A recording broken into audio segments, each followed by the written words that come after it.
할렐루야, 성도님들 반갑습니다. 식사 맛있게 하셨습니까? 네, 오늘은 카레를 만들었는데 제가 오랜만에 밥을 먹었습니다. 네, 누리끼리한 카레. 어제 권사님 한 분이 제 아침에 얼굴을 보더만 목사님 얼굴이 누리끼리하다 이러더라고요. 네, 카레를 먹기 전인데도 누리끼리하다라고 보면 많이 피곤한 얼굴이었나 그런 생각이 듭니다. 최대한 여러분들 앞에서는 그 피곤한 내색을 안 하려고 하는데 괜찮습니다. 항상 보시는 분마다 목사님 피곤하시죠? 목사님 힘드시죠? 하는데 정말 여러분들의 기도와 사랑과 응원 덕분에 힘들지 않습니다. 성경학교를 지내면서 또 여러 가지 느낌들, 그런 마음들을 가지고 전에 또 새벽 기도회 때 이 본문 말씀을 가지고 나눴는데 조금 더 상세하게 말씀을 나누고자 작은 헌신, 큰 기쁨이라는 제목을 가지고 여러분들과 말씀을 나누고자 합니다. 지금 엘리사 선지자 때의 이야기죠. 엘리사는 엘리야 선지자의 제자입니다. 그런데 이름이 비슷하다고 해서 아들인가 친척인가 하는데 전혀 상관없는 사람입니다. 그 당시 이름을 붙일 때는 여러 가지 이름의 뜻, 그 당시 시대 상황과 덧붙여서 이름을 붙였죠. 엘리사 선지자. 엘리야는 병거를 타고 하나님께서 하늘로 불말과 불병거로 데리고 가셨습니다. 그리고 그 다음에 남겨진 선지자 엘리사, 여러 군데 여리고 베델 여러 군데를 다니면서 선지 생도들이 많이 모여서 살고 있었거든요. 그곳을 순회하면서 돌보고 또 하나님의 말씀을 가르치는 역할을 했던 것이 바로 엘리사 선지자였습니다. 그런데 이 시대는 아합이 여전히 기세등등합니다. 아합은 죽었지만 아합의 가문은 여전히 기세등등하고 아합의 아내 이세벨은 살아 있습니다. 날카로운 그런 칼날을 딱 숨기고 여전히 살아 있죠.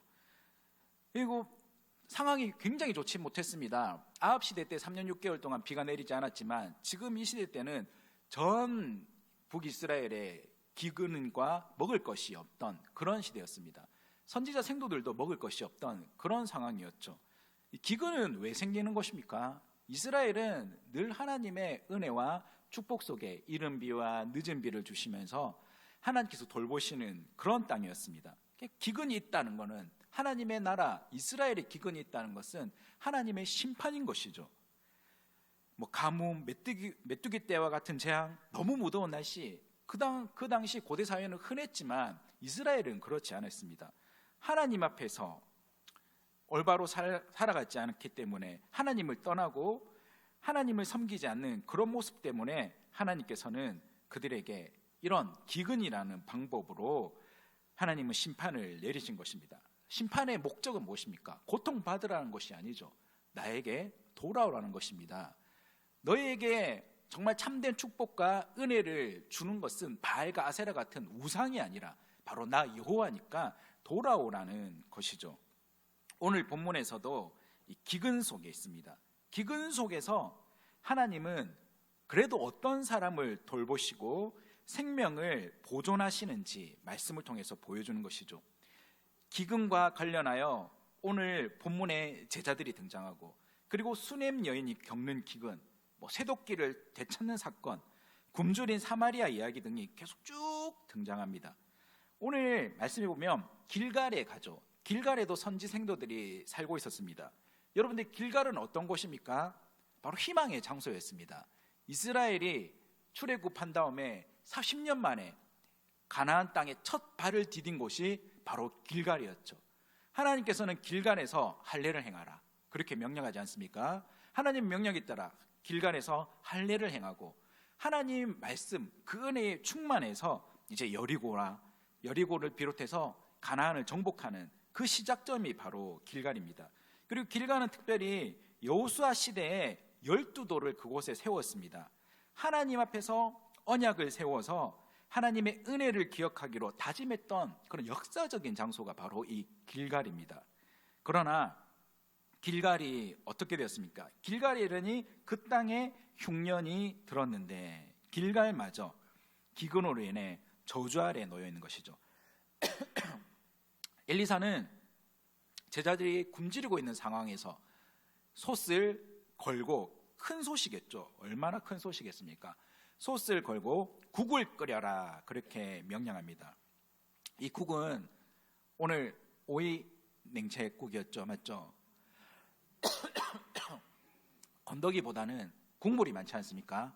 근데 서양의 국은 스튜인데 스튜. 뭐가 많죠? 국이 많습니까? 내용물이 많습니까?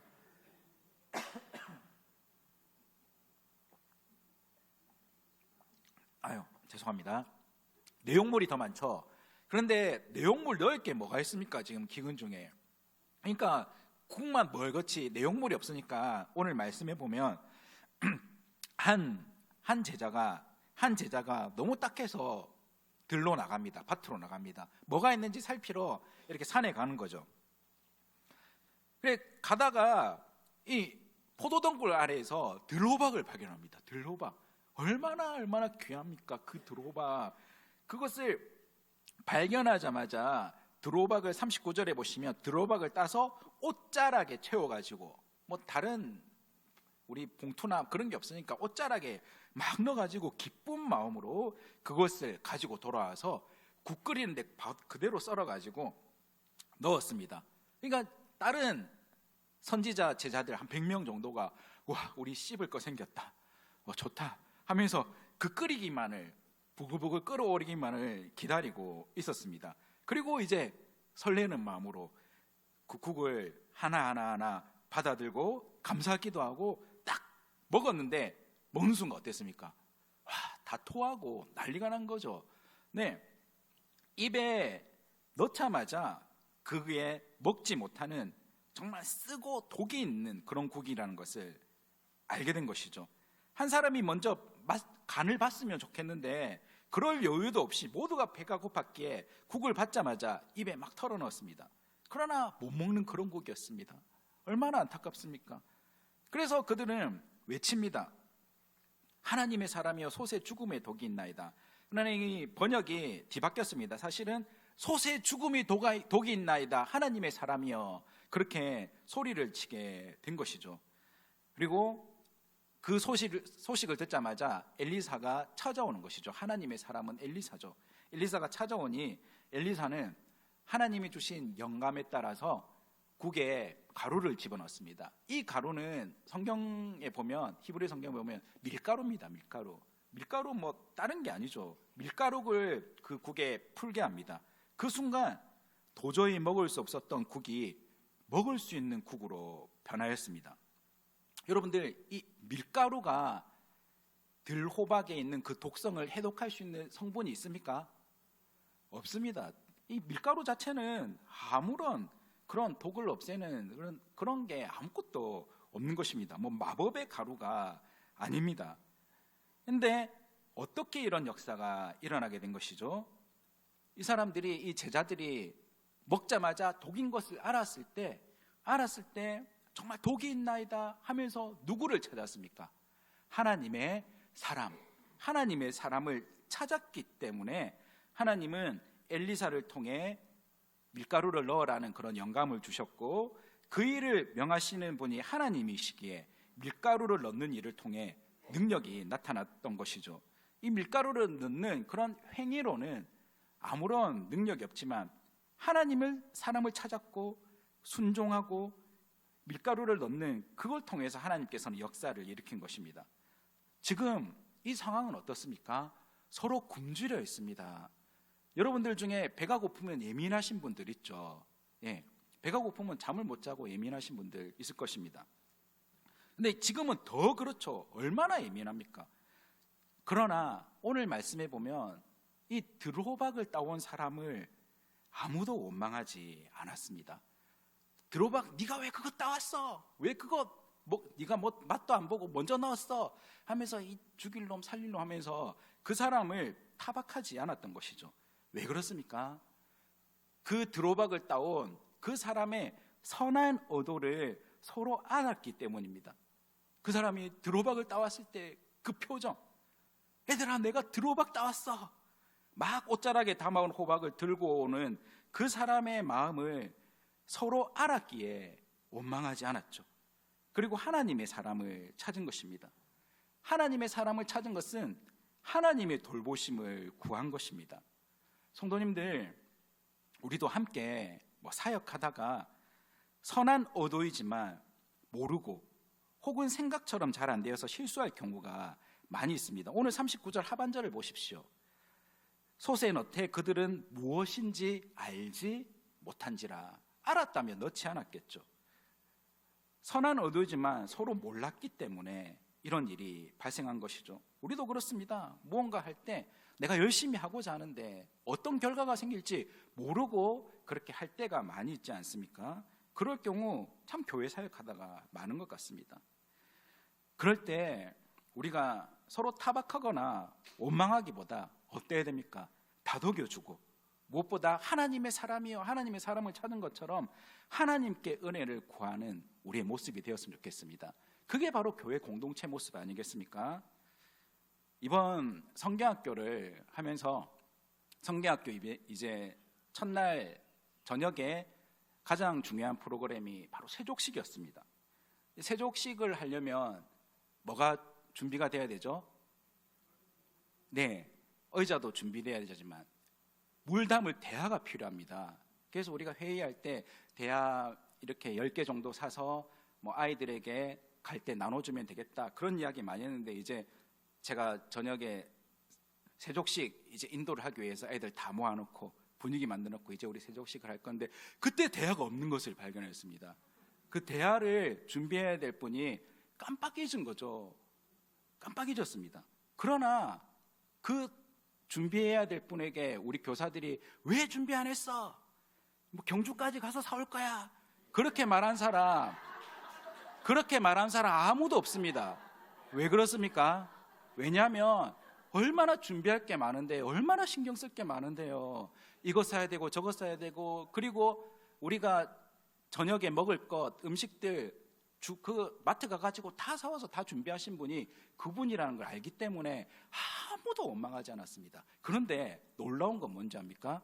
그 순간에 우리 대화가 없는데 사러 갔습니다. 우리 양윤수 집사님 사러 가고, 근데 그 중간에 대화보다 더 좋은, 세족식하기에 더 좋은 그걸 발견해가지고 아이들 정말 편안하게 또 은혜롭게 세족식을 진행했습니다. 그게 놀라운 것 아니겠습니까? 그 순간 하나님께서 은혜를 주신 거죠. 하나님의 은혜를 구할 때, 서로 타박하지 않고 원망하지 않을 때 이런 놀라운 일이 일어난 것입니다. 성도님들, 세상은 결과를 중시하죠. 과정, 불법이 있든 서로 속이 있든 서로 빼앗든 그것보다 결과를 더 중요하게 여기는 것이 세상의 그런 사회 문화, 그런 것입니다. 하지만 교회는 그렇지 않습니다. 교회는 가정이 더 중요합니다. 결과도 더 중요하겠지만 결과가 더 나쁘면 하나님의 은혜를 구하면 됩니다. 그러면 하나님께서 그 과정을 보시고 그 중심을 아시니까 은혜로 모든 것을 또한 덮어주시고 더 좋은 결과로 만들어 가 주시는 것이죠. 골로새서 3장 12절에서 14절에 이런 말씀이 있습니다. 그러므로 너희는 하나님이 택하사 거룩하고 사랑받는 자처럼 긍휼과 자비와 겸손과 온유와 오래 참음을 옷 입고, 누가 누구에게 불만이 있거든 서로 용납하여 피차 용서하되 주께서 너희를 용서하신 것 같이 너희도 그리하라. 이 모든 것 위에 사랑을 더하라. 이는 온전하게 매는 띠니라. 아멘. 우리 예수님이 십자가 보혈로 우리를 덮어주셨습니다. 그런 것처럼 저와 여러분들도 우리에게 허물과 또한 부족함이 있더라도 서로 보듬어 주는 그런 회복의 치유의 공동체로 만들어 가시는 저와 여러분 되셨으면 좋겠습니다. 여러분들, 우리가 함께 사역하는 그런 곳에 다툼이 일어날 수 있습니다. 특히 우리 권사님들 주방에서 힘들 때, 어려울 때, 그럴 때 서로 얼굴 붉히는 일 있을 수도 있죠. 그러나 조금만 참고 예수님의 사랑으로 덮어주고, 우리 교육부서들 선생님들도 마찬가지고 우리 모든 그런 기관들 아름다운 공동체를 만들어 가시는 공동체 되시기를 주님의 이름으로 축복합니다. 그리고 오늘 42절에서 44절에는 어떤 말씀이 있습니까? 한 사람이 엘리사 선지자를 찾아와서 자기의 첫 소산을 드립니다. 42절 말씀 우리 함께 읽어보겠습니다.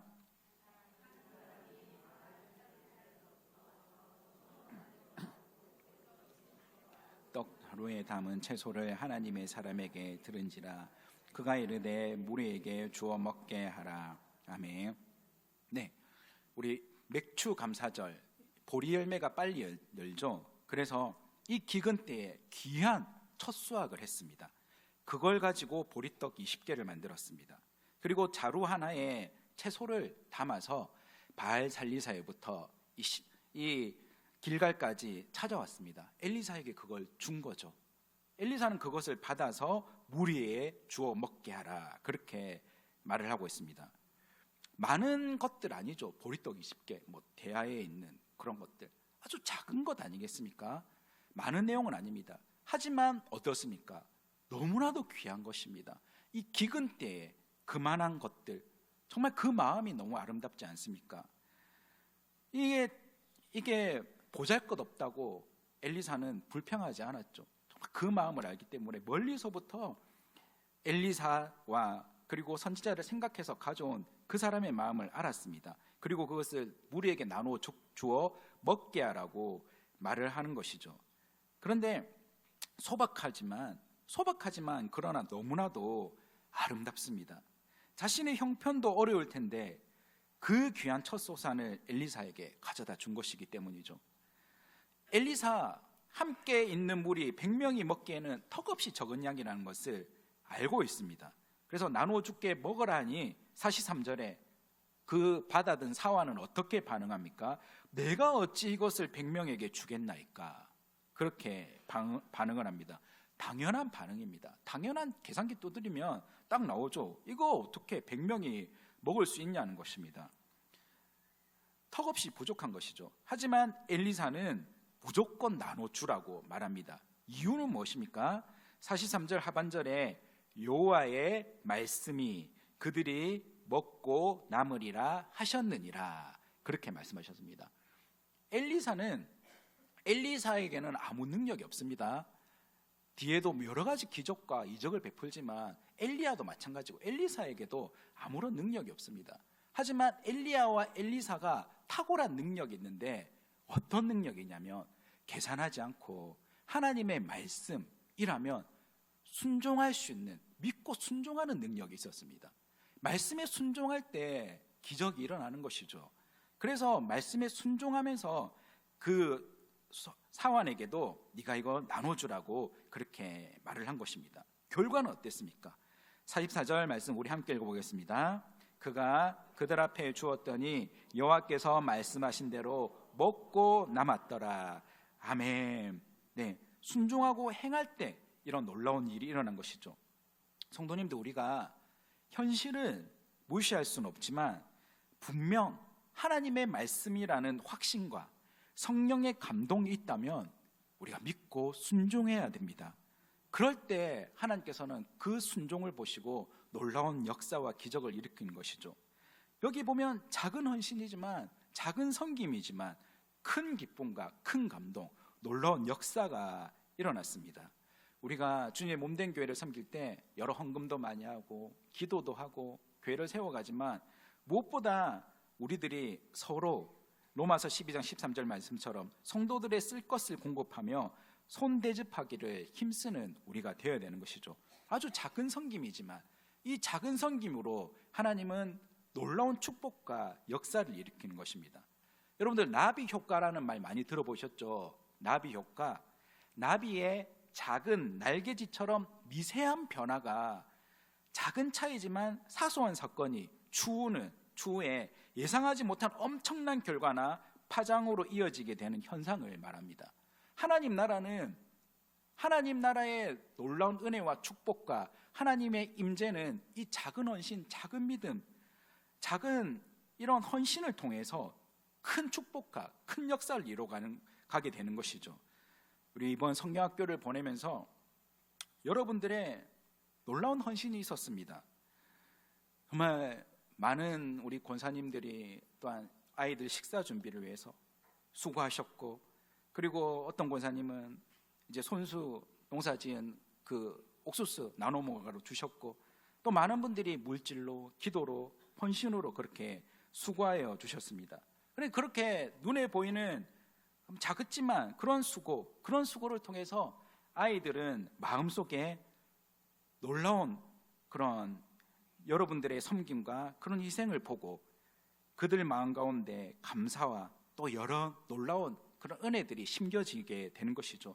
아이들이 자라면 여러분들의 섬김과 희생이 큰 효과를 발휘하게 될 줄 믿습니다. 그리고 우리가 단기 선교 때 밖에 나가서 커피 1,000원, 2,000원, 소박하지만 선교지에 보낼 물건들 서로 나누고 서로 사면서 그렇게 우리가 선교 또 필요한 것들을 재정을 채워 나갔습니다. 그 섬김이 예수 그리스도의 복음이 그 땅 가운데 전해지게 되는 것이죠. 하나님은 이 첫 소산을 가져온 한 사람의 희생과 아름다운 마음을 받으시고 놀라운 축제의 현장으로 변화시켜 주셨습니다. 먹고 남고 축제로 바꿔주신 것이죠. 이 이야기 예수님 당시에 오병이어와 닮았지 않습니까? 거의 비슷한 흡사한 스토리로 진행되고 있습니다. 이 많은 사람들, 예수님께서는 정말 2,000명이나 되는 사람들을 딱하게 여겨서 이들에게 우리가 먹을 것을 주자, 그냥 보내기 너무 마음이 아프다 그랬을 때 이 많은 사람들을 어떻게 다 먹이겠냐는 제자들 한 명이 있었죠. 오늘 사원하고 똑같습니다. 그러나 그 속에서 한 어린아이가 자기에게 준 도시락 그거 가지고 오지 않았습니까? 보리떡 5개와 물고기 2마리, 아무것도 아니고 정말 소박합니다. 하지만 예수님은 그 오병이어를 받으시고 하늘을 우러러 축복기도 하시고 제자들에게 나눠주라고 명령하셨습니다. 그게 먹고 남았죠. 12강줄이나 남았습니다. 놀라운 하나님의 은혜와 사랑과 축복이 그 오병이어 기적을 통해 나타나게 된 것이죠. 축복의 원리입니다. 우리의 작은 섬김이 하나님께서 그 작은 섬김 위에 축복을 담으면 놀라운 그런 하늘나라 축제가 축복으로 이어질 줄 믿습니다. 그래서 성도님들, 하나님께서 오늘 우리에게 구하는 것은 무엇이겠습니까? 우리가 작지만 마음을 다한 헌신, 그 헌신을 기뻐 받으실 줄 믿습니다. 우리가 하나님 앞에 드릴 것 없지만 내 작은 정성 모아서, 내 작은 섬김, 그걸 모아서 순종함으로 드려질 때 그 정성이, 그 작은 헌신이 큰 기쁨으로, 그리고 하나님 나라에 귀하게 쓰임 받을 줄 주님의 이름으로 축복드립니다.